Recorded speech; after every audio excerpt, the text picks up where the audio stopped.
Lorsque vous entendez ce générique, il est 7 heures sur la télévision panafricaine Label TV et c'est l'heure de votre matinale. On est bien là en place pendant ce dernier rendez-vous de la semaine. Oui, c'est le vendredi, vendredi art, beauté et culture. Une thématique, je suis sûre que vous attendez tous les vendredis comme ça. On y va. On est là. Bonjour Stéphane. Bonjour tout le monde, bonjour les téléspectateurs, les auditeurs qui nous écoutent et qui nous regardent. Voilà, aujourd'hui c'est Friday, tout est permis, on est là, big up. Yeah, bonjour Mireille. Bonjour Sabrina, salut la Stéphio et bonjour à tous les téléspectateurs et auditeurs de la 91.0. Ouh là là, on fait 3 anniversaires d'indépendance ce matin et je vois que tu es aux couleurs de l'Afrique du Sud. Oui, bien sûr, le pays de Madiba, son centenaire va être fêté dans quelques temps. Donc voilà, c'est un big up comme ça. Et puis ça nous rappelle aussi quand même que nous sommes dans le complexe Nelson Mandela. Donc c'est la part belle à l'Afrique du Sud. Donc on fait 3 anniversaires ce matin qu'on salue évidemment du côté de l'Afrique du Sud, de la Sierra Leone et évidemment du Togo. Voilà, on vous envoie des bonnes ondes et j'espère que vous êtes bien câblés devant cette matinale. Comme ça, on a plein de choses qu'on vous réserve ce matin. On va commencer tout de suite avec la sagesse africaine, le proverbe comme ça qui nous donne beaucoup de sagesse, qui nous guide tout au long de cette matinée, qui nous emporte et qui nous conseille. On va essayer de l'analyser comme ça tout au long de cette journée. On va en tirer le meilleur de ce proverbe. N'est-ce pas Stéphane? Oui, bien sûr, c'est toujours important le matin comme ça d'écouter le proverbe, ce qui va nous dire les sages, quoi. Ouais, que ce soit la sagesse populaire ou un proverbe africain vraiment important. Donc on est là pour l'analyser tout simplement. Exactement. Voilà, on va commencer avec le proverbe du jour. Alors, en attendant que le proverbe soit prêt, est-ce qu'on peut décortiquer un tout petit peu votre journée d'hier et tout ce que vous avez vécu aujourd'hui, notamment avant d'arriver ici? Qui Mimi ou toi, tu as l'air pâle. Mais à toi l'honneur. T'as pas la pêche. Non, la pêche, c'est comme on démarre une voiture, ça commence doucement, après on change de vitesse. Oui. Voilà, donc ça arrive. Tu es plutôt quoi? Tu es plutôt dit quoi Il n'est pas du matin. Essence ou gasoil. Allez, le proverbe il est là, donc on va l'interpréter. Si quelqu'un fait semblant de mourir, il faut faire semblant de l'enterrer. Et c'est un proverbe togolais, justement. Voilà, ça tombe bien. Si quelqu'un fait semblant de mourir, il faut faire semblant de l'enterrer. Voilà. Ça en dit long. Alors là... Si quelqu'un fait semblant de mourir, il faut faire semblant de l'enterrer. Ce qui est sûr, c'est que s'il n'est pas mort, il va réagir. C'est sûr. Ou bien, simplement jouer au croque-mort avec celui qui fait semblant de mourir. Voilà, c'est tout. Ouais. Tu l'analyses comme ça? Oui, si quelqu'un fait semblant de mourir, il faut faire semblant de l'enterrer. Ça dit quelquefois, il faut réagir à certaines circonstances quand même de manière étudiée. Voilà, ceux qui font souvent semblant d'être ce qu'ils ne sont pas, vous jouez à ce qu'ils veulent justement paraître. Oui. Moi, je le vois comme l'hypocrisie. Lorsque quelqu'un, vous savez qu'il fait de l'hypocrisie, qu'il est fourbe, jouer à son jeu, rentrer dans son jeu. Moi, je ne rentrerai pas dans le jeu de l'hypocrite, en fait. Enfin, moi, je l'analyse comme ça. Parce qu'en fait, lorsque quelqu'un est hypocrite, il ne fait pas semblant d'être hypocrite. Il est hypocrite. On ne peut pas faire semblant d'être hypocrite. Justement, on rentre dans son jeu, on reste souriante, on reste... non. Oui, ça va. Moi, je dirais par contre, c'est caresser le chien dans le sens du poil pour accéder à des fins, pour tirer, exemple, les vers du nez, en fait. Il faut aller dans le même sens que la personne qui fait semblant de faire quelque chose. Mais c'est ça, on est dans le semblant. Voilà. Donc, il faut jouer le jeu pour accéder à la vérité, tout simplement. On est dans le semblant, La fourberie, il y a quelqu'un qui veut jouer au plus malin. Donc, on essaie de... Voilà, on sait, surtout si on sait que cette personne n'est pas vraie avec nous, on rentre dans son jeu. Oui. Oui. Mimi n'est pas d'accord parce que elle ne peut pas ne pas être d'accord. Chacun. Ce que j'ai dit en fait, voilà, parce que ça selon sa ta façon de procéder face à la situation en fait. Voilà pourquoi pour toi peut-être t'es quelqu'un si quelqu'un joue les semblants avec toi, tu vas dire directement non, ne joue pas les semblants. Voilà. Non, en fait ça dépend. C'est vrai que là on parle de mourir, de faire semblant d'enterrer. Lorsqu'on transpose dans certaines situations de la vie, après ça devient un peu, par exemple pour l'hypocrisie, non, ne pas rentrer dans son jeu. Parce que même si tu veux rentrer dans son jeu, il a l'habitude de jouer à ce jeu. Il connaît les règles du jeu. Tu ne connais pas les règles du jeu. Donc, tu seras pas percutant par rapport à lui. Mais si tu veux mener une enquête, par exemple, tu es obligé de... Si tu veux mener une enquête, par exemple, tu es obligé de... Mais tu n'as pas besoin de... Mais si tu es brut et puis tu ne rentres pas dans le jeu, peut-être tu vas fausser l'enquête et puis après tu vas pas... On voit bien dans les films, justement, policiers... Voilà, il y a des infiltrés. Par exemple, ça dépend des circonstances de la vie. Ils rentrent dans la vie de cette personne et ils font semblant de... Ils sont infiltrés, bien sûr, pour le côté professionnel, mais ça dépend vraiment... Moi, je parle de circonstances. Ça dépend des domaines et des circonstances. Ouais, nous, exactement, ça dépend. Nous, on va dans notre sens, toi, tu vas dans notre... Mais on se rejoint, je crois. Et je pense que le proverbe, c'est par rapport à une situation aussi bien précise. Voilà, exactement. Donc, moi, je me rappelle de ce... Je ne sais pas si on peut le citer, de ce policier qui faisait des enquêtes où il savait parfois il savait d'avance qui était... le meurtrier, donc il jouait pourquoi pas le citer qui Colombo, on a grandi avec Colombo. Exactement, ce jeu, il dit oui, mais il le questionnait tout en savant, il avait comme une intuition, en se disant c'est ce gars-là qui a tué cette femme et puis voilà, qui a commis ce meurtre. Et puis voilà, moi j'aimais bien cet enquêteur, il avait un côté marrant, voilà, à la fois comique, et puis en fait il tournait tout en dérision. Voilà, il usait de beaucoup de dérision pour ses enquêtes. D'accord, allez, on va passer tout de suite au message des AD ce matin.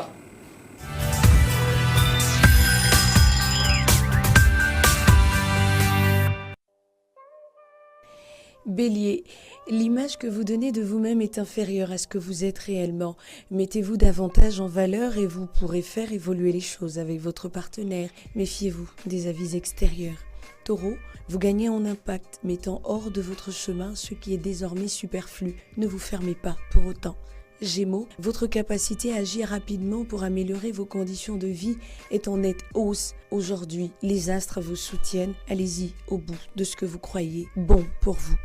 Cancer, des nouveautés flottent dans l'air. De nouvelles façons de voir la vie vous aideront plus que jamais à vous concentrer sur l'essentiel. Lion, votre regard doit être axé sur votre travail et pas ailleurs. Évitez de vous disperser, les astres sont sceptiques. Vierge, il y a des tentations qui peuvent vous faire prendre un virage inattendu dans votre vie sentimentale. Ne prenez pas de décision sur un coup de tête, réfléchissez abondamment avant d'agir. Balance, votre capacité à envisager les choses fait de vous quelqu'un de très apprécié par votre entourage. Faites donc l'effort aujourd'hui de vous concentrer et de concentrer ce que vous devez faire sur l'essentiel, sur les priorités. Scorpion, il s'agira aujourd'hui pour les 3 décans de votre signe de privilégier l'aspect famille qui est en détresse depuis quelque temps, disent les astres. Sagittaire, il y aura beaucoup d'électricité dans l'air, beaucoup de disputes sont au programme de cette journée. Quel que soit ce que l'on vous dira, fermez les yeux et relativisez simplement. Capricorne, vous avez le vent en poupe au plan sentimental, c'est parfait pour consolider vos liens avec votre partenaire. Verseau, la chance est avec vous, dans le domaine financier particulièrement. Étudiez les voies possibles avec attention. Et puis Poisson, ne laissez pas n'importe qui fuiner dans votre vie sentimentale. Ne cherchez pas d'intermédiaire à votre correspondance amoureuse. Vous éviterez ainsi des malentendus et des conflits inutiles. Les astres sont de tout cœur avec vous. Voilà, c'était là le message de Zat ce matin. Moi, financièrement, on m'a dit d'être au taquet. Peut-être que j'aurai des bonnes nouvelles. Bon, après, hein, je vois Stéphane qui me regarde, quoi. Ah bon? Ah ouais? Bah, tant mieux pour toi. Ouais, vraiment, tant mieux pour toi, quoi. Parce que pour moi, en ce moment, c'est un peu chaud. Hein. Je pense qu'il aurait souhaité que ça soit le contraire. Ah ouais, pour moi, en ce moment, c'est un peu chaud. Il faut le dire, c'est un peu chaud. C'est très chaud même. Bientôt, ça va devenir froid. Tu veux que ce soit froid? Hein? C'est bien quand c'est chaud, non? Non, c'est chaud pour moi, quoi. Ah, tu préfères que ce soit froid Ouais, quand c'est froid, c'est cool, quoi. Quand c'est froid, c'est vraiment... Au moins, tu peux trouver un drap pour trouver une chaleur positive. Donc, je parlais pas de ça, Stéphane. Enfin, bref. On aura des invités tout au long de cette journée. On va passer un super moment comme ça, comme d'habitude, hein, tous les vendredis, comme ça. C'est vraiment un talk show. On va bien rigoler, rester bien câblés pendant ces 2 heures. Ne bougez pas de votre siège. C'est ça le but de cette matinale. Vous ne bougez pas. Vous restez là, collés, serrés, comme on aime bien dire, hein, pendant 2 heures de temps jusqu'à 9 heures, Stéphane. Oui, bien sûr. On amène notre énergie positive jusqu'à 9 heures et 9 heures pour donner du bonheur aux téléspectateurs. En parlant d'énergie positive, on se met un son comme ça pour Ouais, forcément, on se met un son, on se met un bon son pour faire bouger toutes les capitales et surtout pour les pays qui ont pris leur indépendance. Regardez-moi le sens. Ah oui, Lolo Longomba. Un artiste qui a fait son temps, hein. Il est toujours d'actualité. Toujours d'actualité, oui. Il y a eu le Longomba, il nous a fait danser avec comment tu t'appelles à l'époque, là, voilà. Bibamba. Oui, après maintenant, aujourd'hui, il veut conquérir le marché du Nigeria et c'est très bien comme ça qu'un cacique revient comme ça pour faire danser avec la même énergie, quoi. Donc, et surtout avec la nouvelle génération, hein, on voit... bien sûr. Tiwa Savage, on voit plein d'artistes. Oui, il en a besoin. Nouvelle vague. Pour rajeunir. Ouais, pas pour rajeunir, mais pour... Faire rajeunir sa musique. Oui, voilà, exactement, pour rajeunir, pour donner un nouveau...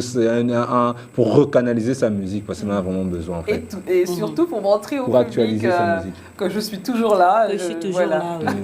Un grand c'est un nouveau style, en fait. On va dire qu'il a changé de style.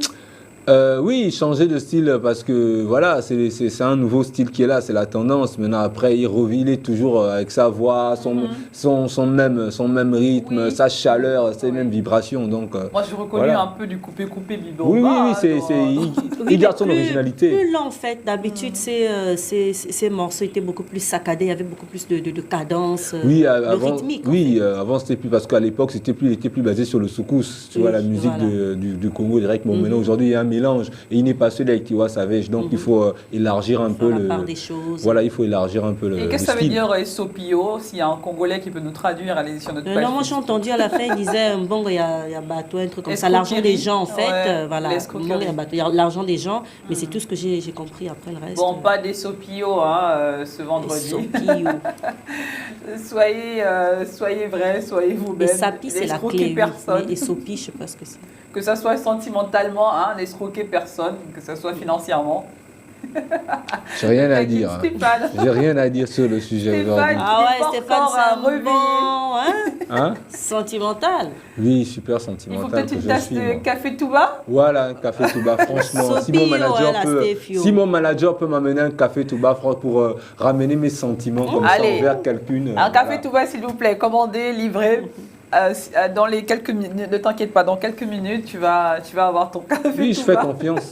J'ai confiance. On parlait de chansons, en parlant de rythme, en parlant de chanteurs, mais là, cette fois-ci, on parle d'une chanteuse qui est dans ses 10 ans de carrière, là, qui fête ses 10 ans de carrière et qui a tenu comme ça à vivre ses 10 ans, à fêter ses 10 ans avec son public qu'il a toujours apprécié par sa douceur, sa beauté naturelle et surtout ses chansons. Là, elle vient avec ce 4e album qu'on appelle Un jour dans ma vie, dont c'est Charlotte Dipanda, qui était en concert du côté du Cameroun, qui a fait un peu le tour, notamment dans le Cameroun, dans des régions du Cameroun. Chez elle, quoi. Ouais, donc c'est vraiment... Donc on va regarder l'élément et ensuite commenter après.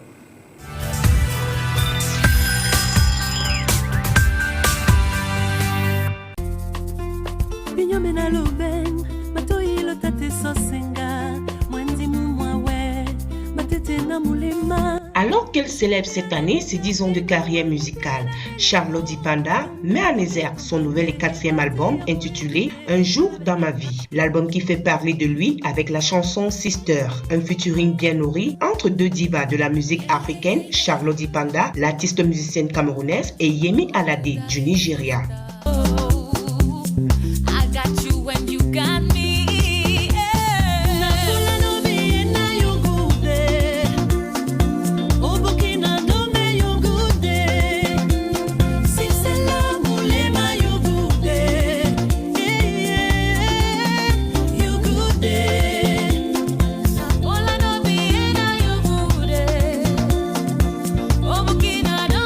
Se sentir aimé et pouvoir rendre en retour cet amour au sien. Voilà les mots de la diva quelques heures avant ce spectacle organisé dans les villes de Douala et Yaoundé les 29 et 31 mars 2018 pour célébrer ses 10 ans de carrière.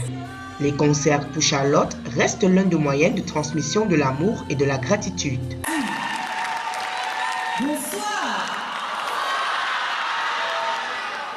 La jeune artiste de 33 ans, née à Yaoundé dans une famille d'artistes musiciens, a pu produire des albums à succès tels que Mispa en 2008, Doubela en 2012, Massa en 2015 et cette année Un jour dans ma vie.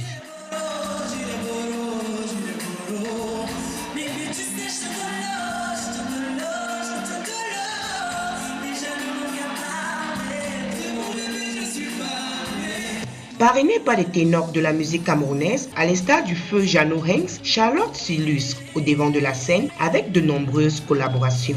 Elle a travaillé et fait des chœurs pour des artistes tels que Papa Wemba, Lukwa Kanza, Manu Dibango, Idrissa Diop, Rokia Traoré et Axel Red.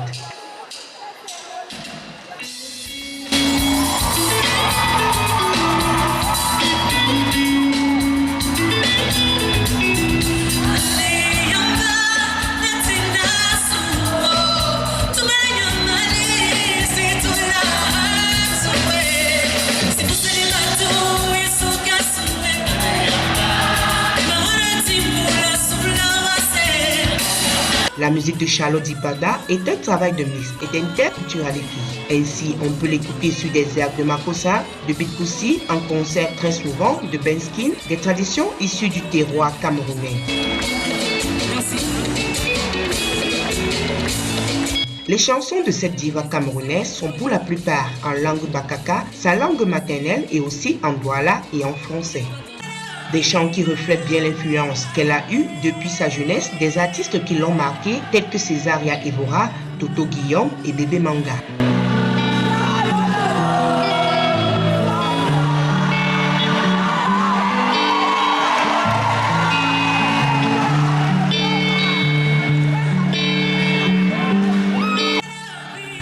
« 2018, année de célébration donc pour la diva qui continue à faire des spectacles et des concerts pour son 10e anniversaire.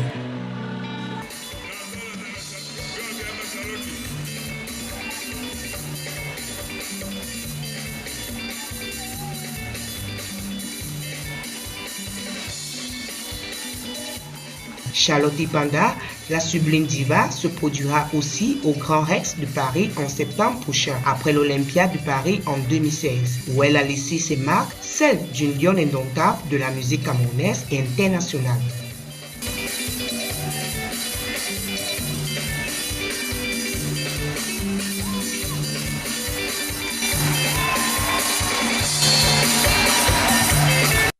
Oh là là, moi je l'aime beaucoup cet artiste Charlotte Dipanda, sa douceur, ses chansons, franchement, des berceuses, hein, limite, Stéphane. Oui, une lionne indomptable de la musique camerounaise qui célèbre ses 10 ans de carrière, c'est vraiment émouvant hein, lorsque on se rend compte qu'on a sorti des albums, on part de rien et aujourd'hui nous sommes à un niveau quand même et vu que c'est vrai que c'est 10 ans de carrière mais encore beaucoup à prouver mais c'est déjà à un bon niveau, elle est considérée comme une diva de la musique camerounaise, c'est déjà important. Quoi. Mireille, 10 ans de carrière, ça se fête. Hein? Oui, ça se fête. 10 ans, c'est pas rien. On va d'abord remercier l'une de nos correspondantes au Cameroun, Élise Kénimbeni, voilà, qui a réalisé ce reportage et qui a eu justement l'honneur d'être invitée. Hein, ça se voit, on y était presque nous aussi dans ce concert. Donc vraiment, elle a été très touchée d'être là et elle a voulu partager avec nous. C'est pas Carole qui a fait le reportage, je crois. Non, c'est Élise. Ah, c'est Élise. C'est Élise, oui. Okay. C'est Élise, c'est pas Carole Gasso. Elle parle aussi en français, alors. Oui, elle est bilingue. Mais Élise, tu parles aussi en français, mais je ne savais pas. Arrête de me tromper tous les jours. Hein. Gros coucou à toi, Élise. Et c'est vrai que je disais 10 ans, c'est pas rien. On a l'impression qu'elle a commencé il y a juste quelques années, alors qu'elle a une longue carrière. Et lorsque, effectivement, on a fait les chœurs pour de grands noms de la musique elle a longtemps été derrière, oui, elle faisait les chœurs, du Bongo. Elle s'est préparée en fait, c'est une championne comme on dit, c'est une championne qui s'est préparée aux côtés de grandes personnalités de la musique, Manu Dibango, Rokia Traoré, aussi influencée par Césaria Evora. Donc en fait, elle s'est nourrie de toutes ces influences, de toutes ces expériences pour comme ça tenir pendant 10 ans et avoir une belle carrière. Et puis partager ça comme ça avec le public de son pays, c'est émouvant, c'est beaucoup de choses en fait qui transparaissent dans ce concert. Moi j'ai vu sur scène comment on a regardé comment elle était émue. Oui, elle est très sensible cette artiste. Habitée par l'émotion comme ça, partager avec le public ce live. Stéphane en sait quelque chose. Il nous parle souvent du live en disant que le live c'est la communion avec son son public. Et c'est une bonne manière comme ça de remercier son pays. C'est vrai, c'est vrai. Charlotte Dipanda, qu'on aime beaucoup également sur plateau, on écoute sa musique, on a passé hier notamment ce dernier vidéoclip qui sort de cet album Un jour dans ma vie avec l'artiste Yemi Alade qu'on a passé hier. Qui a une chanson aujourd'hui que moi j'aime beaucoup, qui est devenue ma chanson préférée, oui, de l'année. Charlotte Dipanda, on l'encourage, on espère 20 ans encore de carrière. Oui, nous, on sait très bien qu'elle va assurer. Hein. Oui. Elle a beaucoup à donner, ça se voit. Et moi, j'aime beaucoup cette particularité qu'elle chante en langue douala. Il y a une autre langue du côté de Cameroun. Aussi. Et c'est vraiment joli. On l'entend chanter, même si on ne comprend rien. Parce que moi, j'ai vu des tweets sur les réseaux sociaux. On disait Charlotte, je t'aime beaucoup, même si je comprends rien de ce que tu dis, mais j'aime beaucoup ta musique, j'aime beaucoup ce que tu fais. Parce que la musique, c'est d'abord de l'esprit. Exactement. Du coup, on n'a pas forcément besoin de connaître la langue pour être touché par ce que la personne dit et par les mélodies. Et Charlotte, comme disait Mireille, elle a fait beaucoup de chœurs, même avec Axel Red, qui est une grande chanteuse belge. Tu vois que donc ces cordes sont bien aiguisées, sont bien aiguisées, et puis elle s'est fait un chemin par elle-même. Et je me souviens qu'elle aussi fait les chœurs d'un artiste camerounais aussi, Kopo, qui chantait, qui avait un style particulier. Elle faisait les chœurs, voilà quoi. Donc c'est un peu ça. Oui, Charlotte Dipanda, on espère la recevoir, pourquoi pas, ou avoir une interview. Élise, prépare-nous une interview avec Charlotte Dipanda et tu nous postes ça vite fait. Vite fait, allez, on va passer tout de suite. On a une astuce, Mireille, on a un tout petit peu de temps où on va attendre juste un petit peu. Tu nous fais mijoter encore un tout petit peu pour cette astuce que tu nous as réservée ce matin. Un masque, alors c'est vrai que depuis un certain temps, nous sommes dans les masques, les otoniques. Donc là, on va parler des masques. Oui, pour donner de l'éclat, voilà. Après le JT, on va le temps de regarder le JT en anglais ensuite et justement pour que vous restez câblés, pour que vous attendez, parce qu'il y en a qui sont déjà à l'affût des astuces de Mireille. Hein. Notez bien, prenez bien un stylo et un bout de papier. De retour sur le plateau de la matinale, on va tout de suite parler des astuces avec Mireille, une astuce anti-vieillissement, Mireille. Oui, bon, on ne dira pas anti-vieillissement, on va dire une astuce, c'est-à-dire on va présenter un masque qui va raffermir la peau et donner un éclat jeunesse en fait. Bah oui, c'est un anti-vieillissement. C'est plus ça parce que sinon tu vas avoir toutes les téléspectatrices qui vont le faire chaque jour. En fait, c'est pour donner pour booster la peau, la peau. Alors c'est très simple, c'est un masque que vous pouvez faire à la maison justement. C'est à base de yaourt, de miel et de citron. Voilà. 3 ingrédients. Vous avez dans le yaourt, vous avez tous les ferments lactiques. Dans le miel, il y a cette action apaisante du miel et puis l'action astringente du citron. Tout ça combiné pour votre peau, ça booste, ça fait l'effet jeune, ça resserre les pores obstrués et ça vous permet comme ça d'abord de vous détendre déjà et après d'avoir une belle peau. Alors, il vous suffit donc de faire ce mélange, de mélanger les 3 ingrédients, vous appliquez sur votre peau préalablement nettoyée bien sûr. Vous laissez reposer sur votre peau de 5 à 10 minutes environ. Et puis, vous rincez. Vous pouvez prendre un coton, l'imbiber d'eau et puis rincer comme ça par mouvement circulaire sur le visage. Et après, votre peau est reboostée avec un éclat jeunesse garanti. Voilà 3 ingrédients aussi simples que ça qu'on peut trouver dans ce réfrigérateur tranquillement. Du yaourt, nature, de préférence. Du miel un tout petit peu. Et une tranche de citron, Mireille. Voilà. Tout simplement, on mélange le tout. On mélange bien. On applique sur le visage. Ensuite, on rince tranquillement à l'eau froide. Tranquille. Voilà. Donc, c'est aussi facile que ça. Essayez. C'est triste que les gens ne veulent plus vieillir, quoi. Entre-temps, la vieillesse, ça fait partie du cours de la vie, mais... Oui, les gens veulent rajeunir. Quand on dit anti-vieillissement, c'est pas ça me fait penser à quelqu'une. C'est reboosté en fait. Ça fait penser à quelqu'une des années 90 qui est restée dans les années 90, qui ne veut pas atteindre les années 2025. Elle veut rester dans les années 90. Avec son cahier d'amitié toujours pour écouter Rock Voisine, pour écouter Elsa.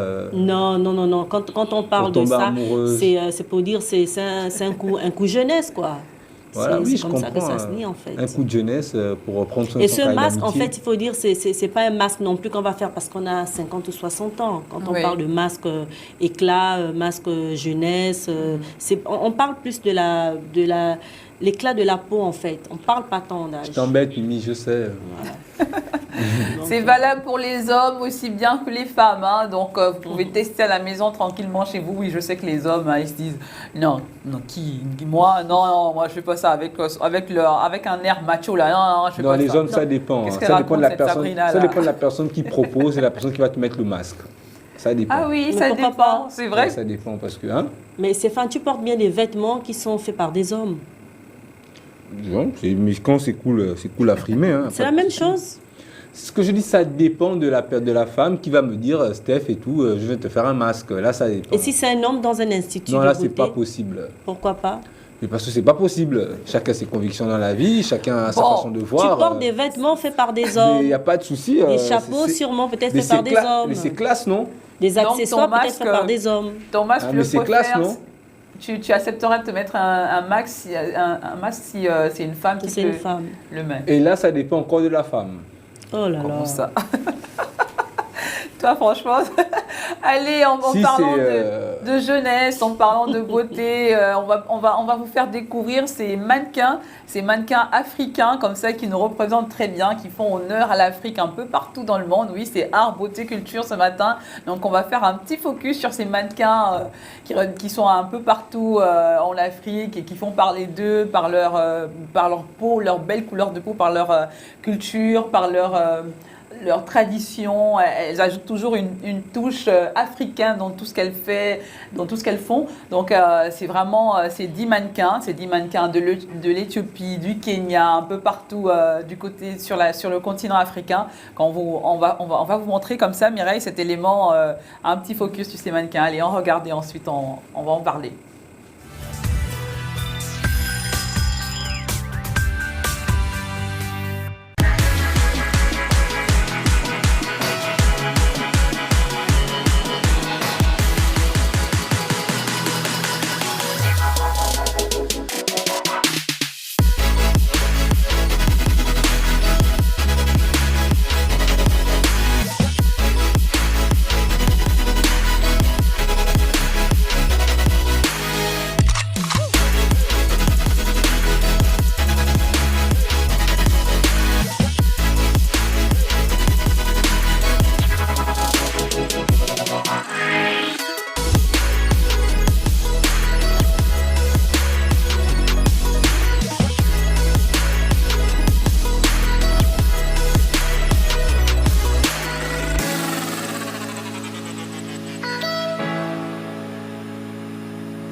quelques pays d'Afrique bien représentés, hein, Mireille, le Kenya, la Tanzanie, l'Angola, c'était vraiment... Le Soudan du Sud, voilà. Des mannequins. C'est vrai qu'il faut dire qu'aujourd'hui, sur les podiums internationaux, l'Afrique est bien représentée par plusieurs mannequins. Plusieurs mannequins fiers de l'être. Bon, c'est vrai, dans le reportage, j'aime bien Alec Weck. Ça fait quand même des années qu'elle parcourt les podiums. Oui. Elle a fait beaucoup de kilomètres sur les podiums. Oui, avec son beau teint noir. Avec son beau teint noir, avec sa tête comme ça, pratiquement sans cheveux. Oui. C'est beau. Et c'est vrai qu'elle était l'une des premières à avoir ce look vraiment et à être fière de paraître comme ça sur les podiums, sans forcément tissage, sans forcément des perruques. Et ça, c'est à encourager. De jeunes filles, l'Afrique est représentée à travers toutes ces régions, parce qu'aujourd'hui, plusieurs régions d'Afrique, comme ça, fournissent, entre guillemets, des mannequins au monde entier. Oui. Et à l'Afrique aussi, bien sûr. Et puis, on va faire comme ça une innovation à tous ces mannequins qui font de la mode, qui donnent un cachet particulier à la mode internationale. Quand je dis mode internationale, bien sûr, il y a la mode africaine, mais aussi la mode d'autres nations. Toi qui es du domaine, qui connais bien ces choses-là, Stéphane, 10 mannequins qui représentent bien l'Afrique et elles sont toujours fières de parler de leurs origines, d'où elles viennent. À chaque fois qu'on demande vous êtes d'où, non, je suis de la Tanzanie.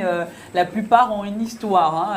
C'est toujours, elle est en train de marcher avec une amie, elle va dans un supermarché, elle est avec sa mère en train de cuisiner, elle sort vider la poubelle. Elles ont des histoires toutes simples, ça part d'un rien. Et puis voilà, elles font le tour du monde aujourd'hui et représentent bien l'Afrique.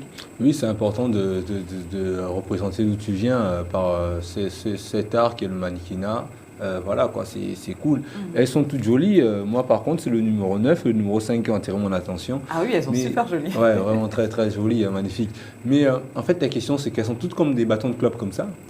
Mais ce sont les mannequins, elles ont des formes, Ah ouais, mais moi je pensais que je vois qu'elles n'ont pas, elles sont comme des bâtons de clope. Hein. Non, mais chaque agence a ses règles, ses critères. Ouais, ok, d'accord, parce que là ça fait si peur. Si tu décides d'ouvrir une agence de mannequins avec des mannequins, des femmes rondes, c'est ton. Ouais, mais là quand même, je tends plus vers rondes et jolies quand même, parce que là ça fait peur. On a l'impression. Non, mais les critères ont évolué, les critères de mannequinat ont évolué. Elles sont plus toutes maigres. Mais là, elles sont numéro. Mais là, c'est. J'ai vu une marocaine égyptienne, Leïla, qui est plutôt. Oui, et puis en fait, ça dépend plus du créateur. Ça dépend du créateur et de la tendance du moment. C'est vrai que nous, en Afrique, nous sommes revenus vraiment aux femmes un peu. Qui ont des formes, peut-être minces, mais qui ont des formes.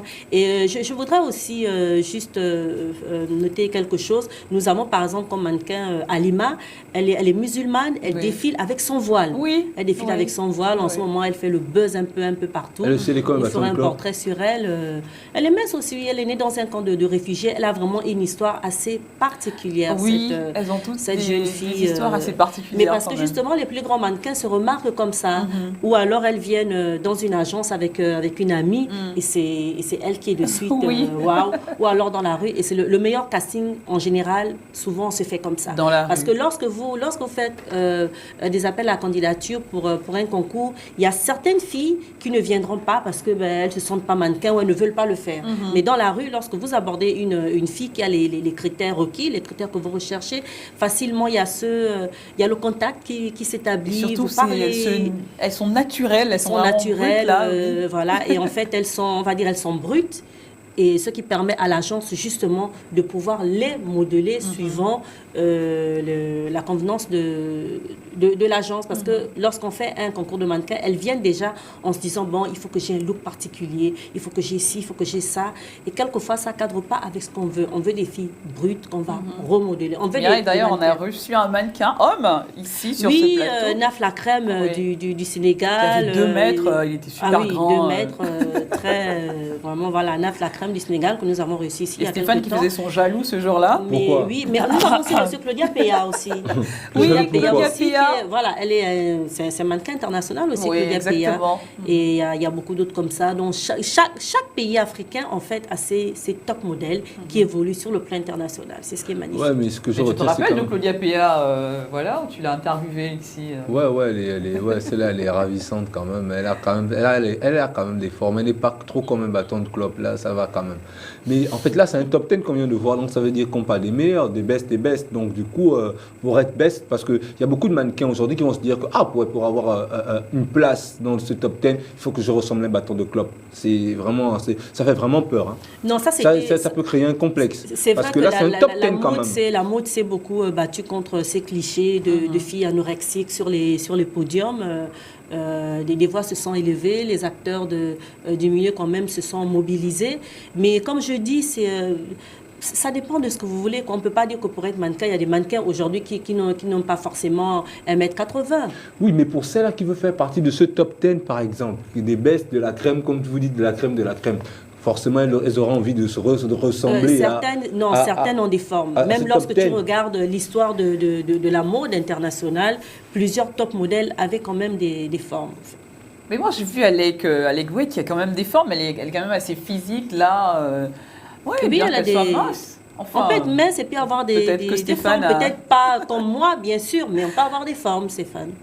Maintenant, je commence à connaître les critères de Stéphane en matière de femmes. On dirait qu'il n'est pas très...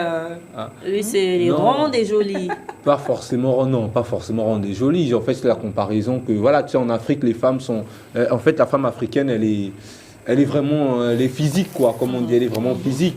Et aujourd'hui, c'est le mannequinat de l'Occident qui a fait en sorte que les femmes sont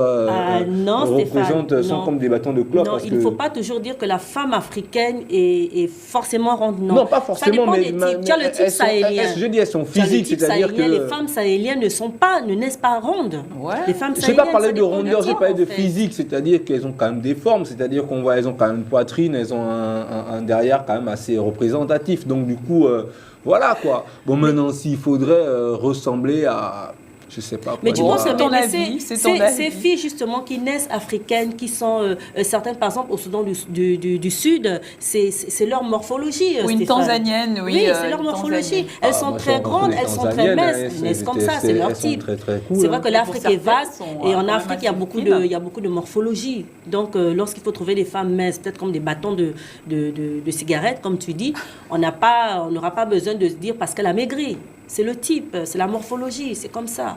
C'est comme dans certaines régions d'Afrique, les femmes sont plutôt de taille moyenne, plutôt enrobées. C'est comme ça. Mais moi, ça va. Hein. On a vu des mannequins limite, vraiment, comme il dit. Celle-là, moi, je trouve que ça va, plus ou moins. Si elles font de l'anorexie, là, il faut, bien sûr, là, il faut se battre contre ça. Mais si elles sont nées comme ça, elles ne font pas exprès, Stéphane. Mais elles sont mannequins. Mais ouais, c'est tranquille. Non, c'était une interrogation. Oui, moi, j'ai rien contre. Hein. Je fais qu'admirer. C'est comme pour la voix, en fait. Tu vois, c'est comme lorsqu'on est chanteur, on dit souvent de certaines personnes, il a une voix de corbeau, une voix... Tous les chanteurs n'ont pas de belle voix. Ils chantent juste.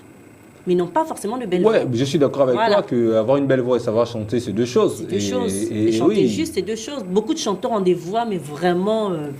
des voix, je sais pas, peut-être de monstres ou des voix qui viennent d'outre-tombe.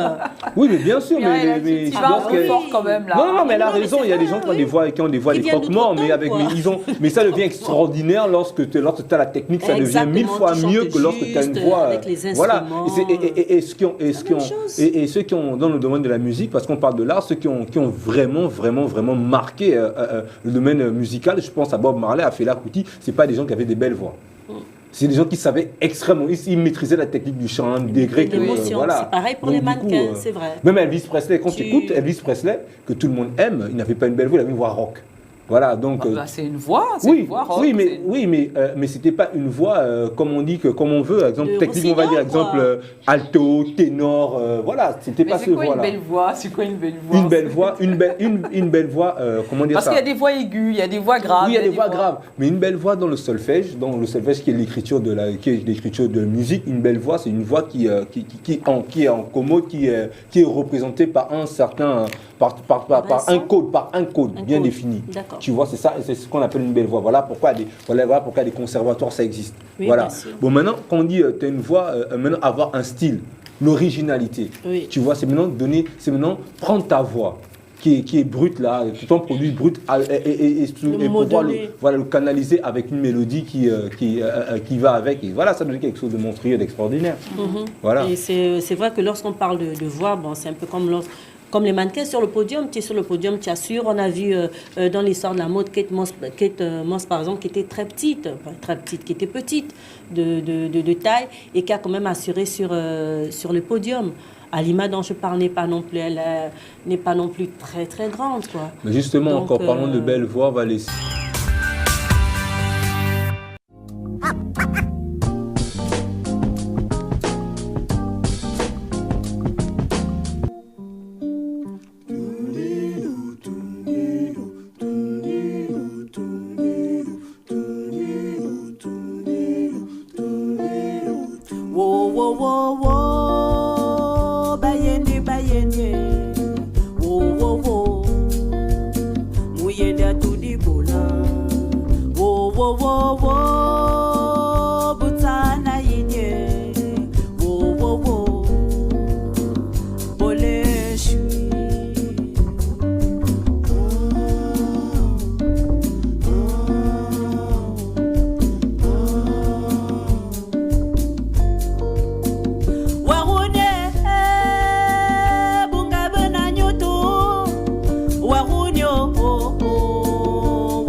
C'est une musicienne gabonaise qui fait dans l'afro-jazz folklorique du Gabon parce que sa musique est assez ouverte au monde.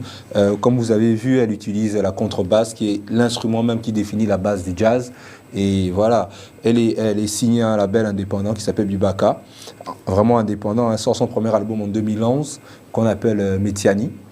Un super album d'abord dont elle a travaillé avec beaucoup de grands musiciens tels que Luciano, le Jamaïcain, pour ceux qui savent, et un slammer burkinabé qu'on appelle Djaba. Aussi Titan Zebi, comme ça, elle nous proposait le titre Bayindi en langue Zebi qui signifie la paix, la continuité, tout ça. Et voilà, quoi, c'est une grande musicienne vraiment du Gabon. Titan Zebi, qui est une Zebi et qui chante en langue Zebi.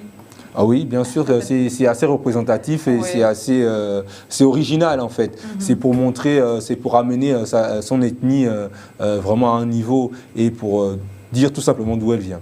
Voilà. Oui. Un beau live, hein, comme d'habitude, Stéphane nous sert toujours ses lives tranquilles, bien. Oui, moi j'aime bien Tita Nzembi, sa voix, elle a une voix assez particulière. Je trouve sa voix un peu mélancolique, mais à travers cette voix mélancolique, elle fait passer de bons messages, des messages de paix, des messages d'amour, et puis beaucoup de sagesse aussi à travers cette voix. J'aime bien. Elle bouge pas beaucoup. Tu vois, elle est très posée, c'est dynamique comme ça. J'aime bien. Tita Nzembi en live, une artiste que tu aimes beaucoup aussi, hein, Stéphane. Oui, que moi j'adore. Tu en parles souvent. Oui, que j'adore. J'aime bien son métissage musical vraiment rythmé de jazz avec le folklore gabonais. C'est vraiment nouveau et ça s'ouvre vraiment au monde. Hein. Et voilà. Quoi. Et ce live s'est passé où? Ce live, je crois, c'était en Allemagne. En Allemagne. Ouais. Très bien. Tita Nzembi, qu'on regardait à l'instant en live en Allemagne. Là, tout de suite, on a un invité, je suis sûre que vous connaissez déjà un tout petit peu. Charlie Tchad qui est avec nous sur ce plateau pour nous parler de la 11e édition du FEMUA du côté d'Abidjan. Il était sur place, hein, il a vécu cet instant, il a vécu ce moment de fête avec tout ce qui s'est passé là-bas. Donc on l'a ramené ici pour le cuisiner un tout petit peu, pour avoir des nouvelles, pour savoir qu'est-ce qui s'est passé, qu'il nous raconte cette chaleur. Vous voulez me cuisiner quoi. Bonjour Charlie.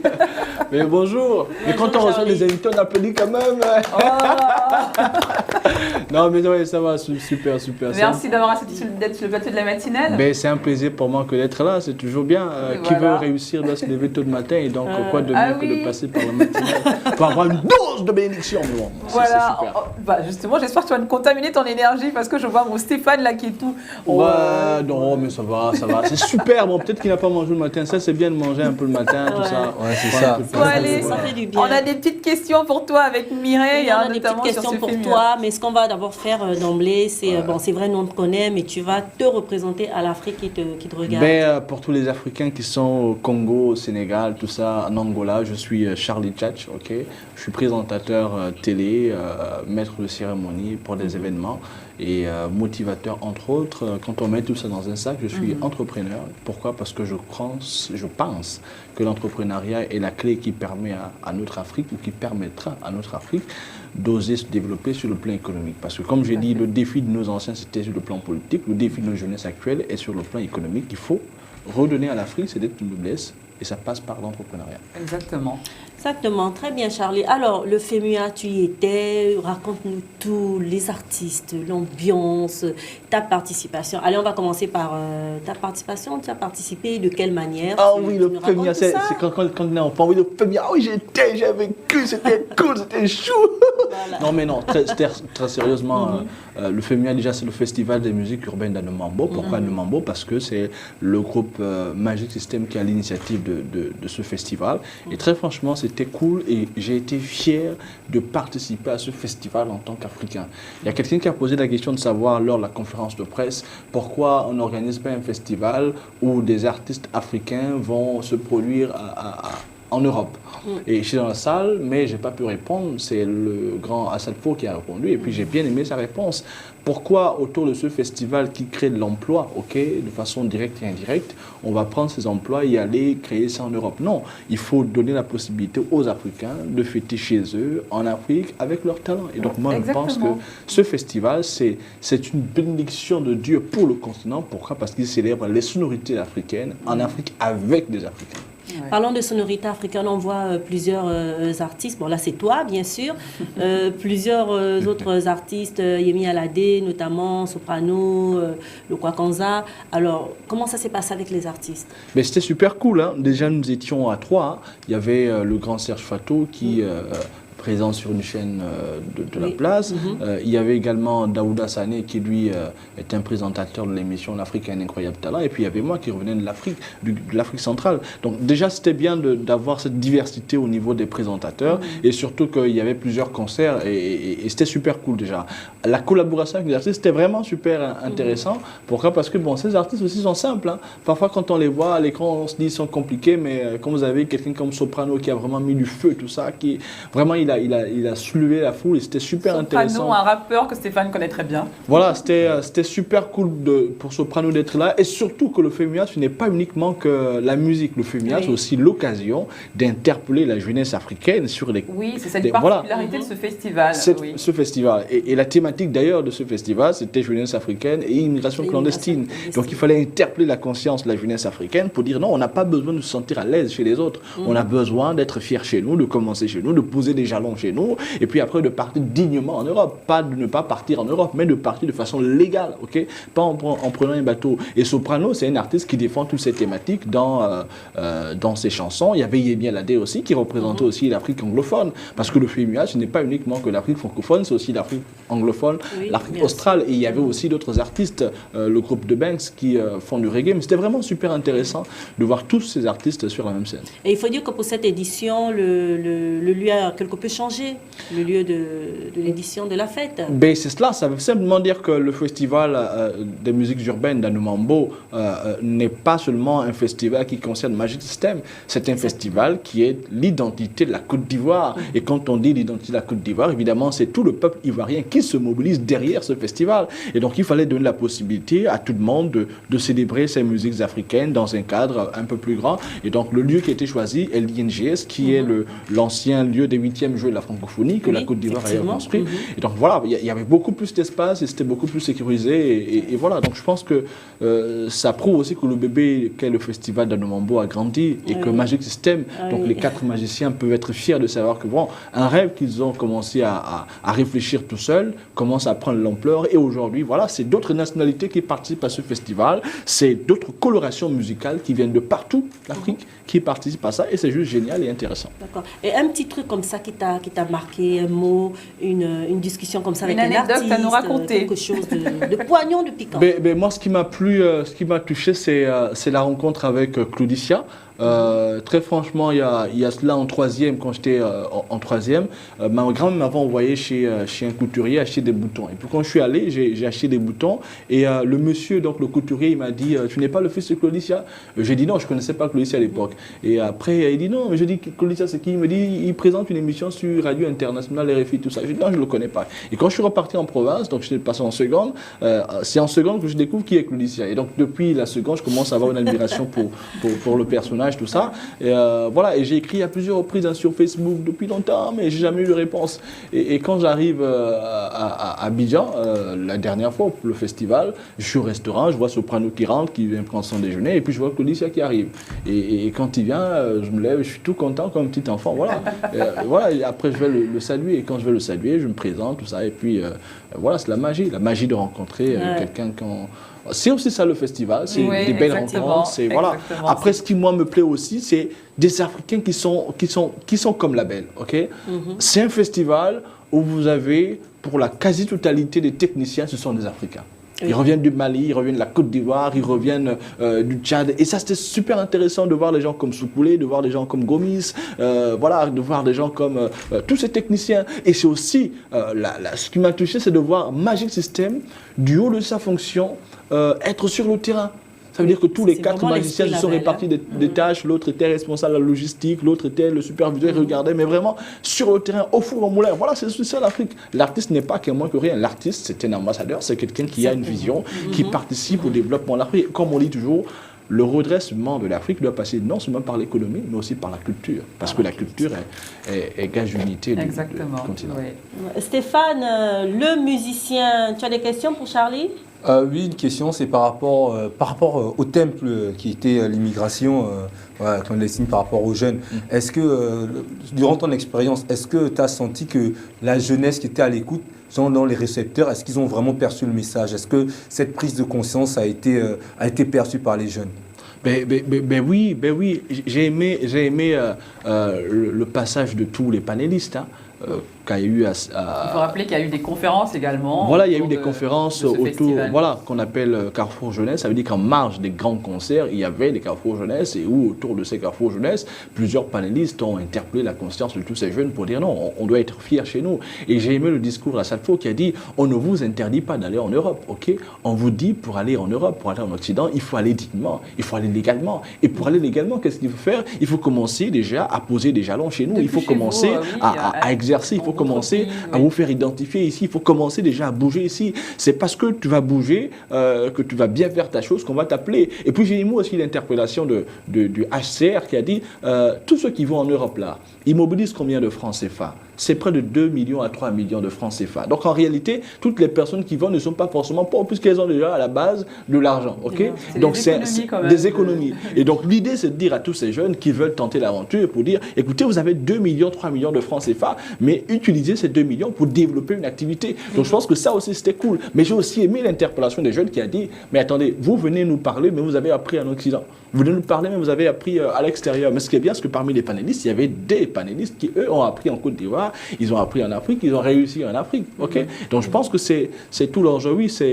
on espère vraiment que ça va porter ses fruits, mais ce que moi j'ai vraiment aimé, c'est un festival qui n'est pas seulement que là pour la danse, mais qui interpelle aussi la jeunesse. Et voilà, justement, parlons de la danse. Et ces musiciens qui ont joué, qui ont participé à cet événement, est-ce que les chansons, ou bien le message des chansons portait fort sur l'immigration, ou bien c'était, voilà, on vient juste chanter, et puis on dit le message, on chante, et puis après on repart? Non, ça fait partie intégrante des critères de sélection pour être pris au Festival des musiques urbaines de Mambo. Au-delà de ça, comme j'ai eu à citer, Soprano, c'est un artiste qui, dans ses textes, développe tout ce qui tourne autour de l'immigration. On a le Kanza qui était là, qui fêtait d'ailleurs ses 60 ans. 60 ans. Voilà, c'était un moment magique aussi de voir le Kanza fêter ses 60 ans en Afrique, avec des Africains, et surtout en Côte d'Ivoire, pays où il a commencé à faire la musique après le Congo-Kinshasa. Donc je pense que oui, c'est super cool parce que les artistes qui ont été pris sous la base des valeurs d'abord qu'ils défendent, de la perception que la jeunesse, que le monde, que l'Afrique a de ces artistes qui font la fierté du continent, mais aussi à travers les thématiques qu'ils défendent. Je pense que ça, c'est super cool. Et puis ce sont des artistes qui, voilà, ils immigrent, ils vont de tel pays à tel pays. C'est quelque chose de bien. Sud-sud. Alors Charlie, toujours, on est à la 11e édition, toujours la même chaleur, aussi, les gens viennent toujours aussi nombreux. C'est toujours vraiment une panoplie d'artistes qui sont là, toujours la même chaleur. C'était magnifique de voir aussi ces artistes ivoiriens, parce qu'il n'y avait pas que des internationaux, il y a des Ivoiriens comme Kedjibara, Dobé Diaoré. Voilà, Dobé Diaoré, qui est ça, une artiste, le coup de cœur, qui est une artiste qui a obtenu un Grammy Award. Donc c'est aussi ça, toutes ces fiertés de voir Luc Pado, qui est aussi, comme on dit, le temple de la musique ivoirienne. Voilà, donc je pense que c'est tout ça, les leaders. Voilà, donc la Côte d'Ivoire a vraiment célébré pendant une semaine de folie tous ces artistes avec un public venu nombreux, vraiment nombreux, encore nombreux, toujours nombreux, avec une belle chaleur, une belle ambiance. Vivement la 12e édition. J'espère que tu nous as ramené de la tchecker dans le sac. C'est pas juste nous raconter c'était bien. Non, mais c'est ça l'Afrique. L'Afrique, c'est aussi sa beauté culinaire. C'est tous ces plats qui font la fierté du continent. Alors, que l'on soit au Gabon avec le niamboué, tout ça. Ben oui, en Côte d'Ivoire, c'est la tchéké, c'est le poisson grillé avec le garba, tout ça. Et puis c'était bon, j'ai paumé le garba et puis j'ai mis comme ça. Oh là là, Charlie, c'était bon. Alors tu as également une autre activité parallèle, notamment ce concours d'art oratoire féminin. Ben c'est cool. Pourquoi? Parce qu'il faut bouger. Il faut bouger parce que l'Afrique a des talents, l'Afrique a de l'énergie, l'Afrique a de la ressource. Et donc on doit bouger. On s'est dit dans la start-up Charlie Chat, on va organiser un concours d'oratoire 100% féminin. Et donc on a fait des présélections. Charlie aussi s'y met, il s'y met vraiment. Non, il faut célébrer la femme. Pour ce déséquilibre social. Non, il faut célébrer la femme. Pourquoi? Parce que la femme est une passerelle d'opportunités. Pourquoi? Pourquoi le serpent n'est pas allé parler à l'homme pour les chrétiens? Mais pourquoi? Parce que l'homme est un protecteur. Ça va aller loin, ça. Non, l'homme est un protecteur. Le serpent s'est rendu compte que l'homme n'est pas une passerelle d'opportunités. Il est allé vers la femme parce que la femme est une passerelle d'opportunités. Donc, celui qui travaille avec la femme, celui qui met au devant de la scène la femme, verra sa sa vie changer, verra la société est transformée, ok? Mais pourquoi la société est transformée? Parce que la femme est une passerelle d'opportunité. Le monde existe parce que la femme porte l'homme dans son ventre. Donc je pense que ça, c'est super intéressant. Et nous... Mais Charlie, le monde existe aussi parce que ce sont les hommes qui donnent les enfants. Je suis tout à fait d'accord. Oui, mais au-delà et lorsque tu dis que l'homme, quand tu dis que la femme est une parcelle d'opportunité, je suis d'accord. Mais l'homme, c'est une grande parcelle d'opportunité. Non, mais écoutons. Moi, j'ai rencontré des gens, des hommes qui ont été des opportunités pour moi. Donc, en quoi je dois définir que la femme est une parcelle d'opportunité plus que l'homme? Je t'explique. Voici les raisons. Premièrement, ok, la femme, ok, tu vois, je veux dire, quand elle a mangé le fruit, ok, qu'est-ce qu'elle a fait? Elle n'a pas gardé pour elle. Elle s'est dit, je dois partager ce fruit avec l'homme. Ok. Et si on était en notre temps, je suis sûr que quelqu'un devait garder ça pour lui et puis dire à l'autre, non, je ne sais pas comment, non, mais toi, si tu es bête, tu ne sais pas que ça, pour faire ça, il faut faire comme si non. Elle a pris la pomme et l'a partagée à son homme. Premièrement, le premier être à appliquer le principe d'égalité, d'équité sur la terre, c'est la femme, c'est pas l'homme. Parce qu'elle a mangé et elle a partagé à son homme. Deuxième chose, la femme est celle qui porte l'homme dans son ventre. La femme est celle qui porte l'homme dans son ventre. Ok. Donc c'est deux. Quand elle porte l'homme dans son ventre, l'être humain dans son ventre, c'est pas l'homme qui subit toutes les douleurs et ainsi de suite. Tu vois ce que je veux dire en fait? Donc ça c'est la première chose. L'homme il combat le trousseau. C'est une douleur, hein? Il combat le trousseau, il est sur le terrain. La troisième chose la plus importante, c'est celle-là. Quand le serpent arrive, il fait tout ce qu'il veut avec la femme. Et quand Dieu revient, qu'est-ce qui se passe? Il pose des questions à l'homme. Que dit l'homme? Et pourtant la femme a donné la pomme à l'homme. Que dit l'homme? L'homme dit non, mais c'est la femme que tu as mise derrière moi. Et c'est comme ça la société. Mais pose-toi la question, pourquoi dans nos sociétés on dit toujours que la femme n'a pas droit à ci, la femme n'a pas droit à ça? Pourquoi on a peur de ça? Pourquoi on ne veut pas donner la possibilité à la femme d'exprimer son potentiel? Pourquoi on dit toujours dans ces vilaines situations, derrière un grand homme se cache une grande dame? Pourquoi on veut cacher la femme derrière? Et pourtant, la femme a été prise de la côte de l'homme. Et donc, la côte, c'est juste à côté. Je pense évidemment qu'il faut s'élever la femme. Est-ce que nous voulons, nous, à travers ce concours d'oratoire, ce que nous voulons, nous, à travers ce concours d'oratoire, c'est dire aux femmes, ok, vous avez du potentiel, vous avez de l'énergie. Et trop souvent, on a dit chez nous, dans une société africaine, la femme ou la jeune femme n'a pas de potentiel. Elle ne brille que par sa beauté. Pour célébrer la femme, il faut organiser des misses, tout ça, et où les femmes sont diluées. Nous, dans le concours d'oratoire, ce qu'on veut, c'est dire aux femmes, habillez-vous comme vous voulez, habillez-vous, exprimez votre beauté, mais par-dessus tout, venez partager vos idées. Et c'est ce qui va se passer le 2 mai à l'hôtel Palme d'Or, dès 16h pile. C'est gratuit. Pourquoi? Parce qu'on veut dire aux gens, venez écouter les femmes que vous menacez tous les jours, venez écouter la femme que vous dénigrez tous les jours, venez voir le potentiel, les idées, la vision que partagent ces femmes africaines qui ont de quoi... Merci Charlie, franchement. D'accord, ok. Bon, maintenant là, je fais la Charlie Tchatch. On en a marre, franchement. Charlie Tchatch me parle des Écritures saintes qui dit que voilà, le serpent a donné la pomme à Ève. Ok, d'accord. Ça marche pas chez moi parce que tout le monde n'est pas chrétien. Je suis d'accord. Commencer. 2. Maintenant, après, Charlie Tchatch dit que voilà, la femme comme ça se fait maltraiter. Voilà, donc on a écouté les femmes parler. Je suis pas contre. C'est normal que tout le monde a la liberté d'expression. Tout à fait. Je suis pour ça. Mais toi, pour dire que voilà, lorsque je t'entends parler, j'ai l'impression que la femme aujourd'hui, c'est elle la victime, machin. Mais il y a des femmes qui violent des hommes. Je suis d'accord. On est d'accord. 3. Ça veut dire aujourd'hui, pour exister, lorsque tu dis que c'est parce que la femme est enceinte, c'est elle qui subit les douleurs, mais l'homme aussi, il subit les douleurs à son niveau. C'est lui qui va sur le terrain, c'est lui qui prend des risques, c'est lui qui va machin. C'est aussi une forme de douleur. 4 plutôt. Lorsque l'on dit que la femme aujourd'hui, elle doit être devant elle doit détenir les rênes de la société, elle peut être présidente de la République. Je suis d'accord parce que être intelligent, être intellectuel, c'est d'abord une affaire d'humain. Donc, pour moi, je pense qu'on doit être dans l'équilibre. On ne doit pas être plutôt avoir un discours en disant que voilà, la femme c'est victime de ceci, cela. La société, on a pris notre indépendance en 1960, n'est-ce pas? 1960 veut dire quoi? C'était l'ouverture de l'esprit, c'est l'ouverture sociale. Voilà, c'est l'émancipation de la femme. Et voilà. Et c'est aussi, comment dire ça? On a vu des femmes aussi qui ont été leaders, que ce soit dans différents thèmes, que ce soit dans la discrimination raciale, que ce soit dans la médecine, que ce soit dans le sport. Donc, il y a des femmes qui ont gagné des médailles d'or, comme des hommes ont gagné des médailles d'or. Donc moi, je ne suis pas trop pour. Moi, je suis pour l'expression de manière générale, mais dire qu'il faut que la femme, parce que la femme, c'est celle qui est dans la société. On n'est plus dans les années 1800. Ouais, je suis d'accord. On est en 2018. Reconnaissons quand même que le monde a évolué. Le monde a évolué, mais sauf que le monde a trop souvent mis des barrières pour empêcher les femmes d'exprimer pleinement leur potentiel. Bon, merci les gars pour ce débat très enrichissant, très intéressant. Voilà, que les femmes s'expriment, parce que la femme, c'est un être génial, c'est un être extraordinaire. Regardez dans votre maison, quand vous rentrez le soir, vous tombe amoureux tous les jours, de 2 ans, de 3 ans, merci les elle vous apporte la chaleur. On va revenir merci sur Charlie, comment ça va se passer, les thèmes, rappeler l'heure et la date et voilà. Le concours va se faire le demain, ok, à l'hôtel Palme d'Or. Oui. Il y a 12 finalistes, ok. Elles sont pour la plupart étudiantes. On en a reçu une ici. Voilà. Oui. Il y a 2 lycéennes aussi, une qui est à Kouaben qui a 17 ans et demi, qui est en terminale D, et puis il y a une qui est en Kouaben, elle est en terminale A1, et puis en Tchoréré, elle est en terminale D. Des lycées de Libreville, oui. Elles ont un niveau super intéressant, et donc ça va être une finale comme jamais on a vu. Une finale qui sera enregistrée et qui sera diffusée sur la BET TV, et toute l'Afrique va entendre toutes ces femmes, toutes ces jeunes femmes qui ont des idées pour le continent africain, partager ces idées. Et j'ai un coup de cœur pour une de tes candidates. Charlie, merci, voilà. C'est celle que Jean veut qu'on Stéphane, on va accompagner Charlie, voilà, Charlie qu'on retrouve également sur la belle télévision, la télévision panafricaine, avec cet humour notamment dans cette émission.